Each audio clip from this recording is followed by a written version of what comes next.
guys! Welcome to my channel!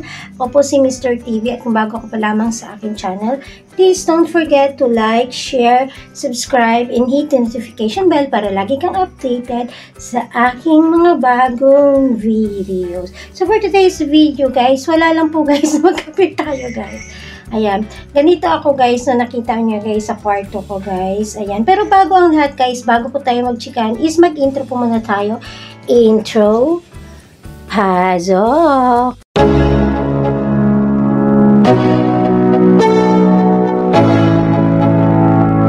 Let's go. Yeah, I'm like an addict, do I gotta have it. I ain't even playing, got a really bad habit. If it moves, gotta grab it, fuse like a magnet. Lose, won't have it till I'm doomed in a casket.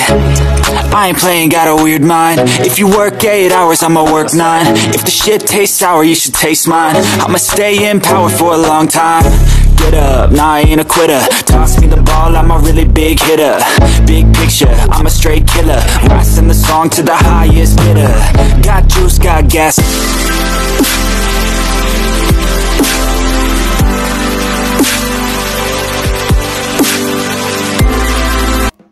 So ayun na guys, nakita niyo na guys kung gaano ako kataba. Ayan guys, kape tayo guys. Ganito ako guys, no? Yan, kita yung bilbil ni Mr. Ayan, ganito ako guys, pag nagkakape ako guys tuwing umaga. Yan, nandito lang ako sa ano ko, sa kama ko. Sa kama ko guys, no? Na may Spider-Man na kumot. Ayan. Nag-inom ako ng kape guys, tapos mahilig ako mag-scroll ako sa social media guys, no? Marami ka kasing makikita sa social media. Ayan. Ayan, ganito ako guys magkape dito guys sa tuwing umaga guys, no? Pagising ko sa umaga, yan. Pag nakaligo na ako, yan, nakapag ano na ako, uupo ako guys, dito ako magkakape sa loob ng kwarto habang nag-iisip-isip ako kung ano yung mga gagawin ko, di ba guys? Kita yung aking tiyan. Ayan. Kape tayo guys. Magkape muna tayo kasi alam nyo guys, yung kape guys, parang ito yung pinaka masarap inumin sa umaga kasi magiging active yung isip mo, tapos parang magiging active ka pag uminom ka ng isang basong kape. Ayan. Baka yung ano pa, yung kutsara pa yung makapatay sa akin. Ayan. Ayun guys, no? Magre-real talk lang tayo guys kasi natawa ako guys sa ano, sa Facebook guys, no? Pag nagpupunta ka sa Facebook, lagi mo guys, no? Unang-una mo guys, no? Nagsabi nga si founder sa akin, sabi niya, ang Facebook daw, puro daw diwata ang makikita mo kasi talaga namang grabe yung grabe yung pagsikat ni Diwata talaga. Halos pag nagsuscroll ka sa Facebook sa ano, siya talaga guys yung makikita mo talaga guys. Siya lang talaga guys makikita mo guys. Kaya parang 'di ba no, kung mag-iisipin mo parang ginayuma yung mga tao kasi grabe talaga yung pagsuporta sa kanya ng mga tao. Napakabiglaan. Kahit ako pag tuwing manonood ako guys sa Facebook, gustong-gusto ko guys umorder ng Paris guys, no? Kung sana meron dito sa Kuwait ng Paris overload talaga, order talaga ako guys. Kasi parang natakam ako, alam mo yun. Alam mo guys kung bakit bigla na lang sumikat yung si Diwata. Kasi dahil din sa mga vloggers talaga guys. Sa mga, diba, free promotion na siya, i-video siya, tapos gaganda ng mga feedback sa kanya ng mga vlogger. Kaya mas lalo guys, yung mga tao guys talaga, lumalabas yung ano ko, yung mga tao talaga guys, talagang ano talaga guys, yung excited sila na maano si Diwata talaga guys, no? Yung Paris overload. Kaya habang nag-ano ako guys, parang nagugutom ako guys, parang gusto ko guys bumili ng Paris overload ni Diwata. Yan.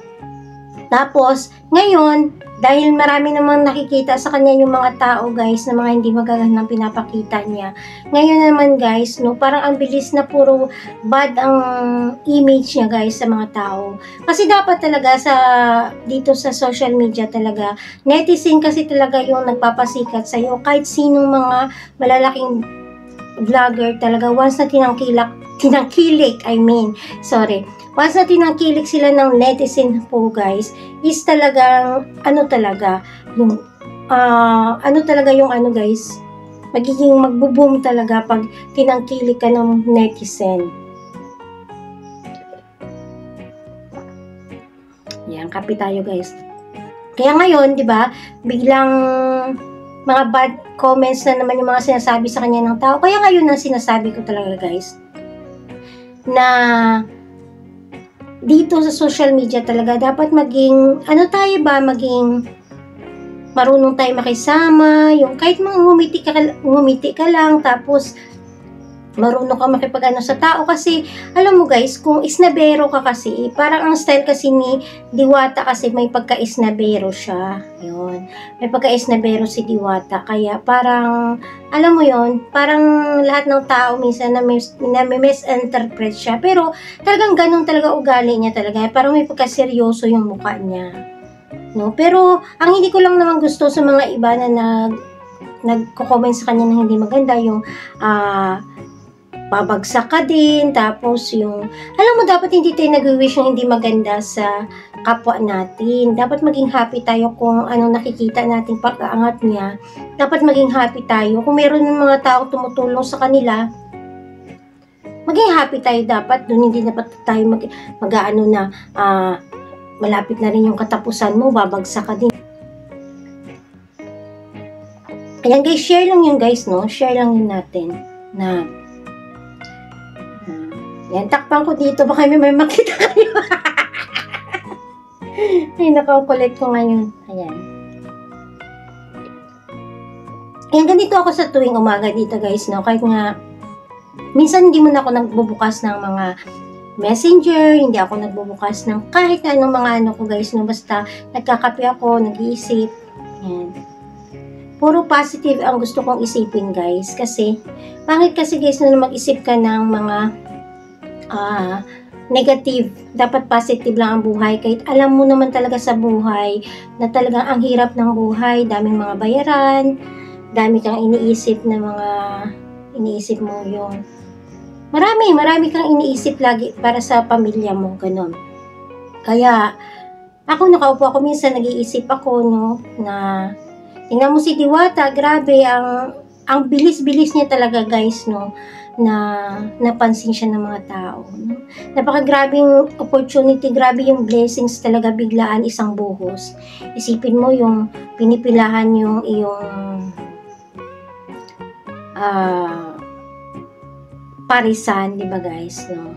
At meron naman guys ngayon yung parang kaano ni Diwata guys, no, si Hiwaga. Parang ang kahiwaga kasi guys, no, maganda ang aura niya. Talagang nagko-costume pa siya, meron pa siya mapa-flower dito, no? Parang nagsispread kasi siya, guys, ng good vibes talaga siya. Kaya, ang sarap kumain sa isang lugar. Kaya nga sabi ko kay Sam dati, pag nag-uusap kami ni Sam TV Vlog, megalaw shout out. Ayan, pag nag-uusap kami ni Sam, sabi ko Sam, pag mag-business ka, ang magandang business mo talaga, yung alam mong nag-i-enjoy ka. Kasi once na nag-i-enjoy ka sa business mo, ibig sabihin, yung tao na pupunta sa'yo, is mag-i-enjoy din. Ako guys, kung may balak akong gagawa ng isang restaurant, gagawin ko siyang maganda ang ambience ng restaurant. Kahit simpleng restaurant lang siya, pero pagpapasok yung tao, alam mo yun, kahit nag-aantay sila ng orders, alam mo yun, yung parang komportable sila. Yun. Kaya, proud ako kay Diwata kasi na-achieve yung mga ganyan. Kasi ang hirap naman talaga guys sumikat dito sa social media. Tayo nga lahat tayo nangangarap naman talaga tayong sumikat. Nangangarap tayong mapansin. Kasi pag napansin ka naman talaga, isipin mo yung guys, laking bagay yung guys sa'yo, especially sa pamilya mo. Kasi 100% kikita ka na talaga. No? Huwag tayong magpa-ipokrita kasi lahat naman tayo gusto natin ng, ano talaga guys, gusto natin ng break. Ayan. Kaya dumating yung break ni Diwata. Ayan. Pinatay ko yung electric fan kasi pag nag-electric fan ako, maririnig nyo. Pero tingnan nyo guys, tagaktak yung pawis ko. Parang sauna tong ano ko, yung kwarto ko kasi yung aircon ko sira. Yan. Kaya tagaktak yung pawis ko talaga guys. Init. Sobrang init po ngayon dito sa Kuwait talaga. Sobrang init talaga. Kaya yun, kaya sana wag maging masyadong lagi nakasimangot si Diwata guys, no? Huwag nating ugaliin yan guys, no? Na lagi tayong nakasimangot. Alam mo, minsan ako, pag nakakasalubong ako ng mga kapwa Pilipina ko dito, nakangiti talaga ako guys, no? Once na masalubong ko, nakangiti ako. salam, kasi dito kasi pag nakakita ka ng ibang lahi or Pilipina, nagigreet ako talaga guys, salam, hello kabayan, gumaganon talaga ako, pero merong mga kababayan minsan dito na nakasimangot sila, hindi sila marunong ngumiti talaga. E tayo dapat hindi tayo ganun, lalo na sa mga, tayo mga small YouTubers dito, tapos may mga papasok sa live natin, maliban na lang kung hindi talaga sila mapapansin, no? Maging humble talaga tayo, huwag tayong masyadong mayabang guys, kasi ang mga mayayabang talaga, hindi talaga sila tumatagal. Hindi talaga tumatagal ang mga mayayabang guys, no? Once na nagyabang ka, nagmalaki ka sa kapwa mo, minaliit mo yung kapwa mo, nagmalaki ka para sa sarili mo guys, hindi talaga magkiklik guys, no? Kasi sa social media dapat maging humble ka talaga dito at mahalin mo talaga yung mga tao na nandyan para sa iyo, na sumusuporta. Alam mo, nagsusupport, yun talaga yung i-focus na mahalin mo talaga sila. Kasi merong mga marami kang makikilala talaga, pero hindi talaga as in full support talaga sa iyo. Kaya habang andyan pa tayo sa mga kasama natin sa YouTube, sa Team Kapuso, ingatan natin, no? Huwag tayong papalit-palit ng mga teams. Ayan, gaya niyan, may ano. Ayan. Tapos dito guys, dito ako nag-exercise guys. Yan, ganyan ako dito ako nag-exercise palagi. Kasi gusto kong lumiit yung anak ko yung braso. Ayan. Wala ko guys, pag nandito ako sa kwarto, ito lang guys yung ginagawa ko guys, no. Wala akong, ibig sabihin ang liit ng kwarto, 'di ba? Imagine mo, ang liit lang siya ng kwarto, tapos dito ako mag-exercise guys, no. Tapos nanonood ako minsan ng mga movie, mga ganyan, kasi yun nga, bala ko talaga guys na magpapayat ako guys, kasi sobrang ano rin ako, 70 kilos ako guys, 70 kilos ako, sobrang taba ko. Kaya yun, pero 40 na naman kasi ako guys, 70 kilos, 40, no? Tapos may anak pa ako, kaya pawis na pawis ako guys. Kaya dito guys talaga sobrang ano ako guys, no? Maging humble lang tayo dito guys. Yan, di ba? Pinagpawisan ako. Para ako nag-sauna dito guys, no? Tapos, watch nyo guys kung bagay sa akin guys. Kasi ang nipis ng buhok ko. Di ba? Pinaputulan ko to yung buhok ko. Ayan. Tapos hindi pa siya pantay-pantay. Wait kayo guys, no? Kasi pahahabain ko yung hair ko hanggang ano yung hair ko guys, no? Kung bagay sa akin ang long hair. So, yun lang guys. Sana, mega love shoutout po sa inyo lahat. Nag-share lang po kayo sa inyo guys, no, na dapat dito talaga guys, maging lesson sa atin yung mga nangyayari sa social media. May mga napapanood natin kay Diwata, Paris Overload, kay sino pa yun? Kay si Hiwaga, o diba guys? Dapat maging, ano po tayo guys, no, mag-example tayo sa mga pinapanood. Ako talaga guys kasi, once na manonood ako ng isang bagay or meron akong subject na ganyan na isang titingnan ko guys yung mga ano niya guys, no, kung dapat magkuha ako ng inspiration sa kanya para ma-motivate ko yung sarili ko. Ayan. Siya ang nagiging motivate ko sa kanya. Tapos yung mga nakikitang mali sa kanya, dapat hindi natin ginagawa yung mga mali na ginagawa nila. Dapat maging humble tayo dito sa social media sa mga ano natin, no?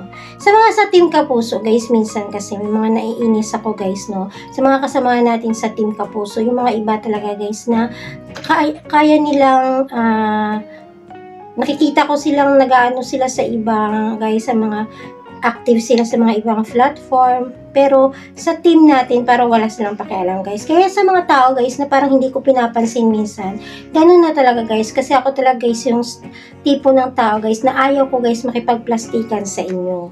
Pangit namang plastikin ko kayo guys, diba? Kaya maganda na lang guys, ako talaga prangka ako, once na magalit ako, inis ako, talagang lalabas talaga sa bibig ko guys, hindi hindi ko itatago, kasi pangit yung ipaplastic ko kayo guys, no? Ang Ilongga talaga guys, mabait lang, malambing, pero matapang kami, kaya kung ano talaga lang guys yung makita rin namin, magtaka ka na lang guys, hindi na talaga kita i-entertain. Bakit?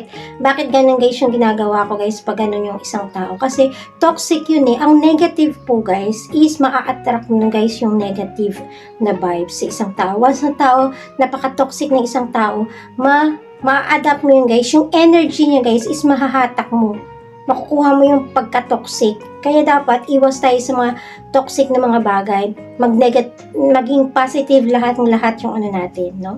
Kaya sa umaga, ayokong istorbo na kasi hindi ako tumitingin sa messenger. Sina-silent ko lahat kasi gusto ko guys na paglabas ko guys, no, nakikinig ako ng mga worship song, magpipray ako. Tapos, nag-iisip-isip ako kung ano yung mga magagandang pwede kong magawa to improve my life, to improve myself. Gusto ko magkaroon ng improvement, no?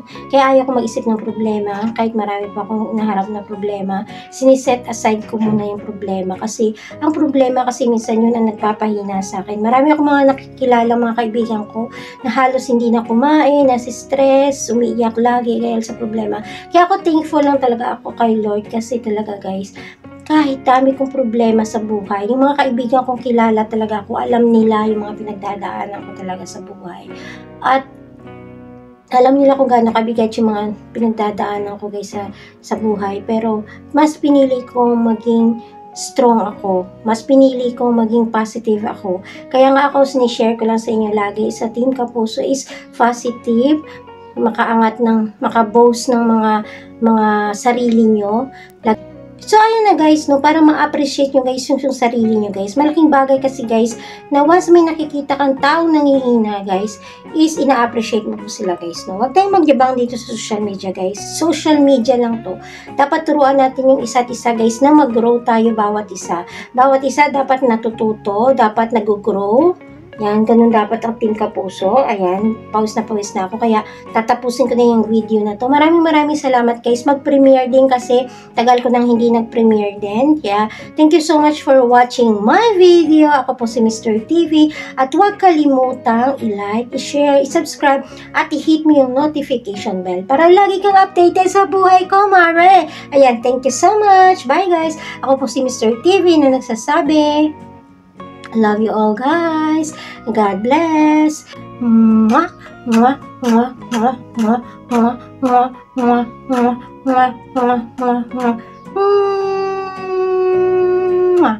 Bye guys. Magalaw shout out Chris Freddy Channel and founder Jane Lastimoso. Sam TV Vlog, Ray Marie, Babes Nelia, Babes Christy, Babes Darwina, Sir Dong, Tigidong, Sir Rinaldo, Sis Caroline Gallego, at sa lahat-lahat pa, Boss Loy TV, Sir Jun sa Hybert, Yogs TV, Sir Danny Alesna, at Mami Esther Balasabas, at Kuya Son Vlog, paring Jerix Mix Vlog, Sis Winnie, Sis Tinks, Journals, Sis Mel, Sis Marie and Mitch, Babes Christy, sino pa? Guys, makalimutan ko guys. At sa lahat-lahat guys ng member ng Team Kapuso. Love you all guys. Huwag tayong magbabago guys.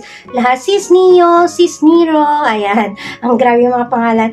Sir Jones TV, ayan, may galang shoutout. Sa lahat-lahat pa po guys ng mga sponsors ni Babes Christy Alforte at mga sponsors ko po guys, no? Sir Jun sa Hybert, thank you so much Sir Jun sa laging pagsuporta sa Team Kapuso.